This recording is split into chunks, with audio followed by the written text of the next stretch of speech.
Bonjour, bienvenue au podcast MixoWeb. C'est un podcast où on parle de marketing et de communication. Je suis l'entrepreneuse derrière l'agence MixoWeb et mon invité aujourd'hui est Nicolas Paquette, le président du Salon de la Passion médiévale. Bonjour. Salut, salut, c'est un plaisir d'être ici. Merci d'avoir accepté mon invitation. En plus, je sais que tu as fait beaucoup de routes ce matin, donc j'apprécie que tu sois là. Une quantité raisonnable de vote, oui.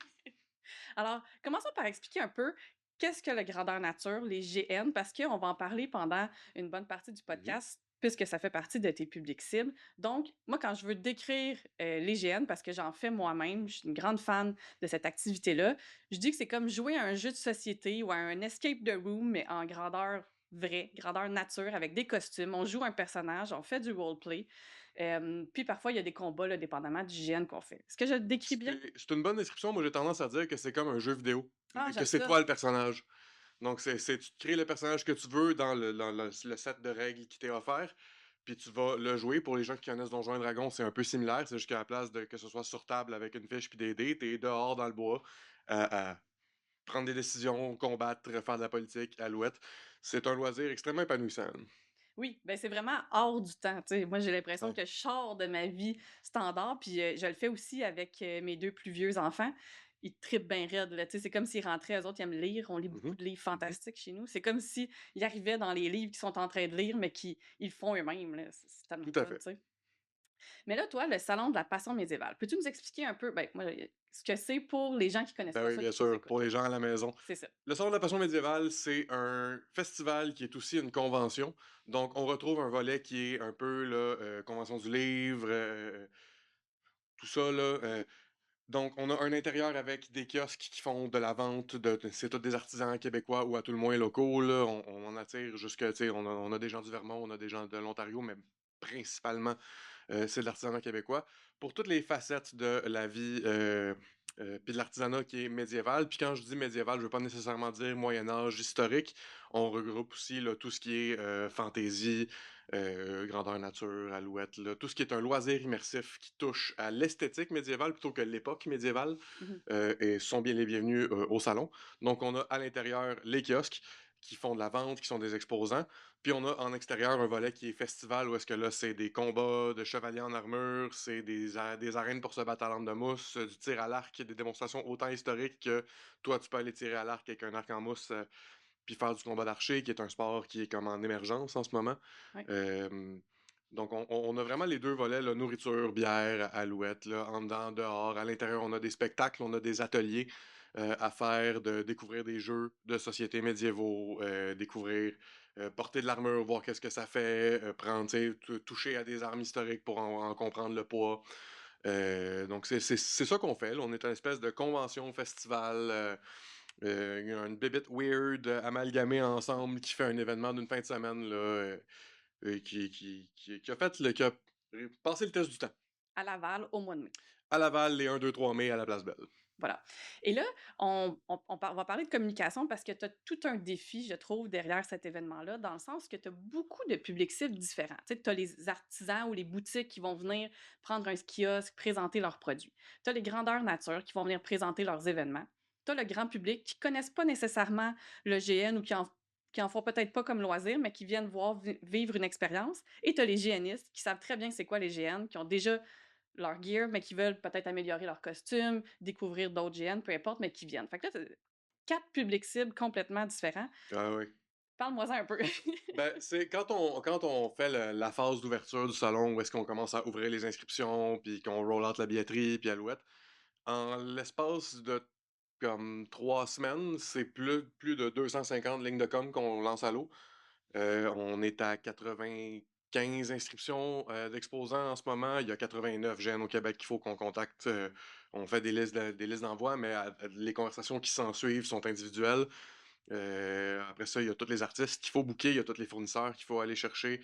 Puis pendant ce temps-là, il faut faire du marketing, naturellement. C'est C'est ça. la raison pour laquelle on est ici. Ouais. Pour aller chercher autant notre clientèle qui est core, donc le GNiste, le pratiquant, le hobbyiste qui pratique le loisir, grandeur nature, reconstitution, Alouette, qui lui est le client qui fait des paniers chez nous, euh, tout en allant chercher aussi le grand public pour assurer une pérennité à ce loisir-là qui est quand même assez émergent. Là. Alors que je trouve que c'est un loisir qui est fantastique et qui mérite d'être découvert. J'ai pas des œillères, là. Je sais que les loisirs médiévaux sont émergent, puis on est une niche relativement petite, là. Donc, c'est important pour moi que le salon, qui est comme le coup d'envoi de la saison, soit une façon d'assurer la pérennité puis faire découvrir le milieu au grand public. Mais le problème étant que le grand public, pour mes exposants, qui sont ma mission, c'est de les faire vivre eux, c'est de faire comme un endroit où est-ce que eux peuvent faire de la vente puis faire une espèce de coût dans l'année pour eux. Le grand public, c'est rarement ceux qui vont s'acheter une épée en mousse à 200 pièces. C'est quand tu Effectivement. rentres puis tu découvres le loisir, t'es comme: «Waouh, c'est super cool». Les spectacles t'interpellent, le festival t'interpelle, les démonstrations t'interpellent. Tu vas aller magasiner, tu vas regarder les belles affaires que les gens en font, mais c'est de l'artisanat, c'est du fait main, c'est du fait main au Québec. Donc ça a tendance à être des prix comme pas c'est pas hors de prix, c'est tout à fait abordable pour quelqu'un qui a un budget de loisir, normal. Mais quand tu sais pas encore si tu vas pratiquer un loisir, tu sais, moi, la première fois que je vais jouer au golf, je vais lever mes bâtons, là. Oui, oui, c'est ça. C'est Mais en même temps, tu sais, je suis allée à ton salon avant même de faire ce loisir-là. Puis, tu sais, il y a des chandelles, il y a des bijoux, il y a des trucs à manger. Puis, comme tu dis, je trouve que c'est tellement immersif. Moi, au départ, j'y allais pour faire vivre une expérience à mes enfants. J'étais comme, hey, on va essayer quelque chose de culturel, de différent. Vous allez voir, il y a des spectacles, mmh évidemment, il y a plein d'affaires. J'étais comme, ça va être super le fun, vous allez pouvoir vous battre à l'épée d'or, on va essayer les arcs à flèches. Puis, mh. ils ont eu super du plaisir Ben, je suis avant content de même qu'on l'entendre. fasse le hobby, là. Puis après ça, ben là, Content de l'entendre. Naturellement, on a des exposants, puis on a un appel à l'intérieur oui, qui rejoint le grand public, là. C'est pas c'est tu ça. rentres là, puis il y a rien qui est à ta portée, bien au contraire, il y a plein d'affaires, il y a plein de belles tu sais, on a du linge, des chandelles, de la bouffe, des C'est ça. objets pour décorer la maison, des on a de tout, là. Tu sais, quelqu'un du grand public peut faire et non en fait, non seulement peut faire, Ben, mais va fait des faire. paniers chez nous. C'est normal. Ouais, Puis je veux dire, je viserais pas le grand public si j'avais un événement qui était complètement niché aussi. exact. Ce serait nuire à ma clientèle première qui est mes exposants, alors que je suis content tu sais, ma clientèle, c'est les visiteurs, mais ma clientèle première, là, c'est sans exposants, pas d'événement. Ouais, Fait que la clientèle que je cherche à satisfaire et à garder contente, c'est mes exposants. Puis j'irai pas essayer d'aller chercher du grand public alors que mon volet extérieur est complètement gratuit d'ailleurs, là. Tu peux venir au salon exact. complètement gratuitement si tu rentres pas à l'intérieur voir les exposants. C'est Heu, vrai et il y a du stationnement vraiment proche. il y a du stationnement vraiment proche, en fait, il y a 2 stationnements intérieurs, il y a tout le parking incitatif de la station Montmorency, puis tu peux aller t'aventurer à te parquer dans les rues de Laval si tu veux pas payer pour un Ah, stationnement, si tu mais veux. oui, on est accessible, puis la mobilité aussi, là, chaises roulantes, poussettes, femmes enceintes, handicap, tout ça. On a les ascenseurs, on a les rampes, on a tout ce qu'il faut, là, pour que tout le monde puisse venir. Mais voilà, on viserait pas le grand public s'il y avait pas quelque Non, chose à pour eux, voir et à acheter pour le grand public. c'est ça. Mais tu sais, c'est pas le grand public qui va aller faire les paniers qui sont distinctifs, là, pour mes plus grands partenaires. Et là, tu l'as dit tantôt, tu as vraiment beaucoup de lignes de communication. Tu as dit Oui, tantôt au-dessus de 200 ouais. en quand même peu de temps. Comment tu fais pour pas que ça devienne tout mélangé puis que là, autant au sein de votre équipe, que ça soit difficile de se comprendre, qu'au sein de ceux qui vous suivent, exemple sur les médias sociaux, que ça devienne difficile de se comprendre aussi, là? Ben, pour toutes les communications que j'appellerais là, internes, c'est-à-dire les communications avec les exposants, tout ce qui se passe par courriel, puis loin des yeux du public sur l'organisation du salon, là, les courriels de booking, l'inscription, tout ça. C'est un habile mélange de instaurer du protocole, on le Mmh. fait de cette façon-là, puis si tu passes pas par cette façon-là, peu importe à quel point tu es enthousiaste et que tu veux être là, si tu t'es pas inscrit à même le formulaire dans la période où il était ouvert, tu peux m'envoyer 25 courriels si tu veux, je vais te dire: «As-tu rempli le formulaire?» Évidemment, il y a un processus d'exception par rapport à ça. Il y a de la curation qui se fait à savoir quels exposants je permets. Puis, tu sais, c'est avant d'accepter une 10e bijouterie sur une table, je vais aller chercher le gars qui fait des meubles et qui s'est inscrit plus tard, tu sais. Je comprends. Mais notre solution, ça a été de mettre des protocoles en place pour dire: «Écoute, il y a un funnel, il y a un entonnoir, elle est là. Je suis toujours disponible si tu as des questions, si tu as des exceptions. Mais si tu es un habitué, puis tu connais la place, puis que tu fais beaucoup d'expositions, tu remplis le formulaire, puis le processus se fait par lui-même». Je comprends. Il n'en demeure pas moins que je me ramasse avec des échanges courriels à pu finir, là, J'en ça doute pas. déborde. L'autre volet en fait, il y a 2 autres volets. Il y a établir un protocole sur comment est-ce qu'on fait pour, heu heu, pas éliminer, mais comme enlever le besoin que les gens rentrent en communication avec nous parce qu'on est clair en partant. à travers, j'imagine, des bases de données différentes. Tu sais, exemple, sur une infolette, tu peux envoyer certains courriels à des gens précis, puis Mais d'autres courriels à d'autres gens. oui, oui, ben, tu sais, on a une mailing list exposant, C'est on a une ça. mailing list GN, on n'a pas de mailing list fournisseur parce que les fournisseurs, c'est toujours un one-on-one relationship, là. Je peux pas dire bonjour, fournissez-nous, puis, au gars qui me vend des gradins, puis au gars qui me vend des rideaux, là, c'est pas la même. Ça, on est obligé d'y aller au cas par cas. Heureusement, les fournisseurs, c'est pas là que la liste fait 100 personnes, là. Mais oui, fait qu'on a le protocole qui essaie de rendre ça le plus clair possible, le plus streamliné possible de faire ton inscription. Ensuite de ça, il y a, tu sais, mettre les bonnes tâches dans les bonnes mains. J'ai une équipe Mhm. derrière moi qui est capable d'aller, tu sais, tout le booking des artistes, c'est donné à ma directrice artistique. Puis tout ce qui est, tout le matériel de technique de scène aussi. Fait que, tu sais, tous ces échanges-là sont envoyés ailleurs que dans mon inbox à moi. Puis la troisième affaire, il va falloir que je le retrouve, là. Donc, on a, de un, le streamline, de deux, avoir une équipe, puis de trois, on procède par phase. Donc, il y a une phase d'inscription exposant. Ensuite de ça, il y a une phase d'inscription GN. Ensuite de ça, il y a une phase d'inscription bénévole. Puis si tu essaies de me contacter, si tu es un GN qui essaie de me contacter pendant la période d'inscription exposante, ta réponse c'est reviens-moi dans 2 semaines, on n'est pas rendu là. Tu sais, faut vraiment qu'on compartimentalise la communication. Mais c'est une super bonne idée parce que dans le fond, au niveau des tâches à l'interne, c'est bien plus facile à gérer. Vous risquez moins de faire d'erreurs, puis vous êtes capable d'arriver au bout sans vous essouffler parce que, Ben, c'est ça. Puis tu sais, je dis que j'ai une équipe, puis c'est vrai, j'ai une équipe qui est oui, formidable derrière moi, qui travaille très fort. Mais la majorité des lignes de communication, c'est mon travail à moi. C'est un événement d'une certaine ampleur, là. Je veux dire, je suis pas le festival de jazz non plus, mais quand mais même, là. l'organisation de la chose est principalement sur les épaules de moi, l'organisateur principal. Fait que la majorité de ces lignes de communication-là retombent dans mes mains à moi. Fait qu'il faut que je sois capable de dire, OK, en ce moment, je suis sur tel dossier. Puis si tu essaies de me faire rentrer dans un autre dossier avant que je sois rendu là, je, je, je veux dire, c'est désorganisant. Autant au niveau personnel qu'au niveau de. T'auras pas. Si je suis en train de régler le puzzle, de construire mon plan de salle avec mes exposants, puis que tu me poses des questions parce que tu es un artiste qui veut être booké, je, je vais arriver à toi, éventuellement. Puis tu seras pas moins booké si je te book dans 2 semaines. Tu sais, Puis c'est correct là, Exact. que les gens me rejoignent puis viennent me posent la question est-ce que, tu sais, êtes-vous intéressé à mes services, puis ci, puis ça? Oui, bien sûr, on se reparle dans 2 semaines. Tu sais, il faut que je compartimentalise parce que sinon, je me ramasse à faire des tâches qui sont complètement différentes en même temps. Puis le risque d'erreur est trop grand, là. Clairement. Puis tu sais, au niveau, exemple, de la communication sur les médias sociaux, Mhm. qui est de la communication autant grand public que géniste, que exposant, Oui. que bon, tout le monde suit tes médias sociaux.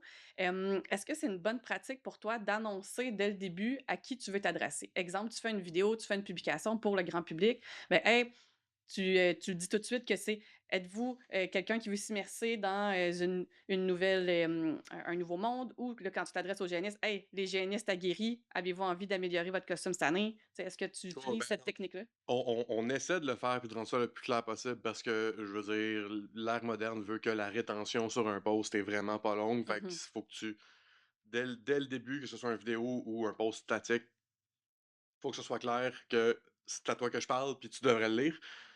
Fait qu'on essaie d'implémenter ça le plus possible. Là, naturellement, on a une équipe qui fait du marketing au salon, puis on a un consultant, puis maintenant on fait affaire aussi avec MixoWeb pour le marketing. Mais tu sais, à l'origine, organiquement, là, le salon avait un bon instinct de marketing, mais les bonnes pratiques au niveau, là, vraiment, euh, c'est ça, les bonnes Les pratiques, algorithmes ont changé. ben c'est ça, puis ça change à Ça chaque change tout le année, temps, c'est ça, puis je peux pas, ouais. moi, personnellement, garder en tête, là, tu sais, keep up avec tous les changements dans le marketing, tout en demeurant en charge de mes 250 lignes de com, puis de la vision de où est-ce que l'événement s'en va, puis Alouette. Fait qu'on on essaye là, d'implémenter le plus possible les bonnes pratiques de marketing. Est-ce qu'on a toujours été les plus habiles? Je pense qu'on a toujours eu une belle présence marketing, Je pense aussi, du moins depuis mon administration. oui. Mais oui, on essaie de communiquer directement à la personne, au public cible. Puis c'est dur parce qu'il faut qu'on run une campagne qui est grand public, puis une campagne qui est core. Mmh. Puis c'est deux messages différents parce que le grand public va venir pour les spectacles, va venir pour tout ce qui est tape à l'œil va venir pour découvrir une ambiance, alors que notre core, nos clients qui sont acheteurs, eux, ils l'ont vu le salon, ça fait 25 ans, c'est la 25e cette année. Fait que, tu sais, puis alors qu'on a plusieurs bands, plusieurs artistes, plusieurs beaux spectacles à offrir, il y en a pas des milliers non plus, là. En 25 ans, les grands bands se sont fait voir, là. Ouais. Fait que ces gens-là viennent moins pour les spectacles, viennent moins pour regarder les gens faire du combat en armure parce qu'ils en ont vu. Puis fait aller chercher le client qu'on veut au salon versus aller chercher le grand public, c'est 2 approches là, c'est 2 campagnes différentes. Fait qu'il faut Ouais. qu'on court ces 2 campagnes-là en parallèle. Puis là-dessus, on s'est même pas encore penché sur le faire dans les 2 langues, tu sais? Parce que là, à un moment donné, il y a quand même juste un profil de média social par média social, là, tu Ben, sais. c'est ça. Fait que ça commence à être difficile, je comprends. Puis là, tu sais, justement, je te connais un peu dans ta vie personnelle, tu es quelqu'un Mmh. qui est super authentique. Je Et fais de mon là, mieux. et on va se le dire, pour le grand public, les GNistes, on est un peu vu comme une petite bibite bizarre parfois, là. Oui. Fait que là, comment tu fais pour rester authentique, tu te mets beaucoup de l'avant dans le cadre du salon, là, tu fais des vidéos, c'est toi qui parles, c'est ton visage qu'on voit. Donc, comment tu fais pour rester authentique sans être trop bizarre pour le grand public? Donc, essayer d'avoir, tu sais, Ben, il y a l'équilibre là-dedans, là. c'est un habile mix de complètement assumer ma passion. Mmh. C'est si moi, quand j'en parle, je trouve pas ça weird, puis je suis à l'aise d'en parler puis de dire que je pratique ce hobby-là et que je le fais avec charisme puis avec tu sais, en me présentant bien puis en me présentant comme un humain qui est fonctionnel en société, là, j'habite pas dans le sous-sol de mes parents à jouer aux cartes Magic, alors que je suis un joueur de Magic. Tu sais, il y a une façon de présenter le loisir qui est péjorative, puis malheureusement, les médias traditionnels ont tendance à présenter notre loisir, autant Donjons& et Dragons que, Mmh. le GN, comme un loisir de gens qui sont un peu mésadaptés, qui vivent dans le déni puis dans le, Faut heu, le démocratiser un peu, notre loisir. c'est en train de se faire naturellement avec des choses comme Critical Role, Dimension 20, l'avènement des joueurs de Donjons& et Dragons comme célébrités. Mmh. Ça l'a vraiment démocratisé, le loisir énormément, là. Je veux dire, ce qui arrive dans Donjons& et Dragons finit par déborder dans le GN. Ouais. Fait qu'il y a ça qui nous aide beaucoup. Mais moi, la façon que je suis capable de garder la ligne, c'est en démontrant que comme oui, je suis un pratiquant de GN, oui, je m'en vais dans le bois la fin de semaine me costumer, mais je suis aussi un homme d'affaires qui est intègre, je suis aussi tu sais, un citoyen, un membre de la société qui fonctionne, qui apporte quelque chose, qui tire son pas. Puis c'est de concilier les 2 avec authenticité, là, qui pour moi a été la clé du succès de je suis pas désolé de faire du GN, je suis pas honteux de faire ça. C'est oui, j'ai 32 ans, oui, je m'en vais jouer, au bonhomme dans le bois, mais je le fais d'une façon qui, moi, mon background, c'est que j'ai un bac en enseignement, là. Je suis supposé être prof d'histoire dans la vie. Heu, puis à l'école, là, on parle beaucoup de compétences transversales qui Mmh. sont ce que tu dois retirer de l'école beaucoup plus qu'être capable de te rappeler du théorème de Pythagore. Tu dois être capable de régler des problèmes, de prendre des décisions, de faire face à une situation de conflit, de travailler en équipe. Puis moi, toutes ces compétences transversales-là de leadership, gestion de crise, charisme, communication, j'ai appris ça en GN bien plus tu sais, je l'ai pas appris à l'école, là. L'école réussit son mandat quand même, on peut s'en plaindre, là, ça Ouais, c'est un ne devenons pas politiques, je comprends mais ce que mais tu veux l'école dire. réussit son mandat de faire traverser des compétences transversales, mais j'ai beaucoup, beaucoup appris en GN, toutes ces affaires-là, puis et je trouve qu'il y a rien de honteux à ça du tout. Mais c'est tellement vrai ce que tu viens de dire là. Moi, je suis en train de faire un deuxième cycle universitaire en enseignement. Puis j'ai des enfants, puis j'ai vraiment remarqué sur un de mes enfants qui était vraiment plus gêné, un peu de misère à sortir de sa coquille. Tu sais, les Mmh. présentations orales, c'était plus difficile. Ils font de l'art dramatique au primaire, puis tu sais, c'était peut-être pas sa matière préférée. Depuis qu'il fait des GN, il a pris le plus gros rôle de la pièce de théâtre qu'ils sont en train d'organiser à l'école parce qu'il avait envie de le faire. Let's Il a regardé go. le plus gros rôle. Lui, c'est un petit garçon, le plus gros rôle, c'était une femme. Il dit: «C'est pas grave, moi, je prends la vieille grincheuse, c'est elle qui a le plus de lignes dans toute la gang, je vais les apprendre, puis je vais jouer Let's le rôle, je go. suis capable de le faire, ça va être le fun». Sa prof était là: «Oui, oui, tu veux le faire, vas-y», tu sais? Mmh. Il a laissé toute la place, mais reste que je sais pas s'il aurait fait ça s'il avait pas vécu des GN depuis 2 étés, puis que là, tu sais, il embarque dans son personnage, il fait Ouais, du roleplay, il invente des affaires, il va parler aux gens, il est obligé d'aller parler à des gens s'il ouais, veut puis finir puis ses puis quêtes. il doit régler des problèmes. Avoir une quête en Exactement. GN, c'est se faire dire: Pas le «Il y a choix. un problème, soit la solution». Trouve une solution, C'est négocie, va parler. ouais. Fait que tu sais, ça l'a tellement fait sortir de sa coquille, puis ça lui a tellement donné des capacités qui vont lui servir toute la vie, Mmh. que je comprends vraiment ce que tu es en train de dire, là, tu sais. C'est un c'est lorsque je faisais mon bac en enseignement, j'essayais beaucoup de faire mes projets sur le jeu de rôle comme un Mmh. axe d'apprentissage, puis c'était très résisté par les didacticiens de mon époque. Puis je continue de trouver que j'avais raison de Oui, m'investir dans ça, à ce jour. Puis comme vraiment le GN et puis il y a pas d'âge là, c'est pas juste pour les enfants là, ben développer non, des compétences transversales, il y mais a on s'améliore à tous les il y a jours. pas d'âge pour apprendre à régler des problèmes, il y a pas d'âge pour apprendre à être confronté, comme autant dans ses idées que, Mmh. tu sais, dans des situations de vie, puis réagir de façon appropriée, réagir de façon constructive, Négocier, négocier, aller vers une solution, même lorsque c'est pas facile puis que tu as le vent en face. Le GN te permet de le faire dans un laboratoire qui est sans conséquences réelles. exact. Puis là, tu fais des liens, la créativité embarque, Ouais. puis j'ai vu beaucoup de gens prendre confiance en eux dans Mhm. ce contexte-là, puis je suis certaine que dans leur vie personnelle, ça doit rejaillir à un moment donné. C'est, selon moi, un des plus beaux aspects de ce loisir-là. C'est à quel point ça va te donner des outils qui sont transférables dans la vie. Exact. Alors on a divergé un peu vers, Oui, le gène, là, oui, mais mettons que je mmh, te ramène au salon. absolument. C'est quoi ta vision pour le salon de la passion médiévale? Ma vision pour le Salon de la Passion médiévale, c'est que ce soit un événement qui est pour tout le monde. C'est une sortie familiale, c'est une sortie à faire entre amis. T'as jamais fait de médiéval de ta vie. It's a place to be. Tu peux y aller. Il y a quelque chose à faire. Il y a de la bière, il y a de la bouffe, il y a des shows. T'aimes pas ça? Hein? T'as essayé. Mais je serais surpris que quelqu'un rentre au salon puis se dise que c'était pas pour lui du tout, qu'il y avait rien qui le rejoignait, qu'il y ait comme aucune boutique présente avec quelque chose qui l'intéresse. Je serais vraiment, vraiment surpris de ça. Fait que la vision pour le salon, c'est d'être un vecteur d'épanouissement pour le loisir. Je veux faire découvrir ce loisir-là, je veux faire fleurir ce loisir-là. Mmh. J'ai acheté le salon par passion puis par intérêt. Je veux dire, c'était une belle opportunité d'affaires pour moi aussi. Ça m'a fait atterrir dans une carrière qui me fait vibrer.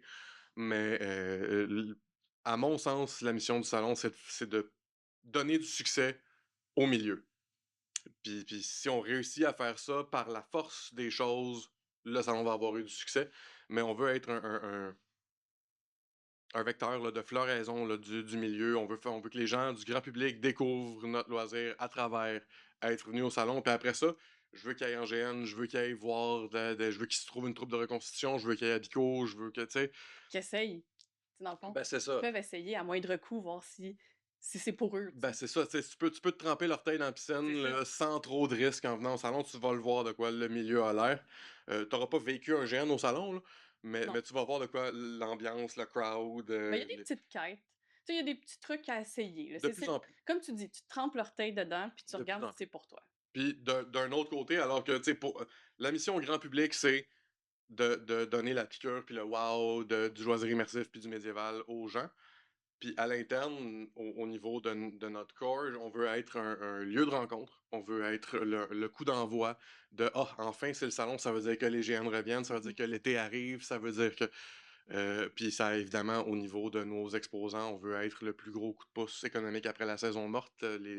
C'est vendre du stock de camping en hiver. C'est très saisonnier comme C'est business, ça. c'est C'est sûr. très saisonnier comme business. Fait qu'on on veut aussi être un espèce de bouffée de fraîcheur, là, un bon grand respire à la fin de l'hiver Mmh. pour tous les exposants qui viennent chez nous, là, puis que les gens sont tous au salon pour venir magasiner. Tu sais, c'est un événement commercial, on s'en cache pas. On est un événement de vente, là. C'est d'abord et avant tout l'identité du salon, c'est être un événement de vente. Mais plus je peux l'habiller en festival, mieux je me porte.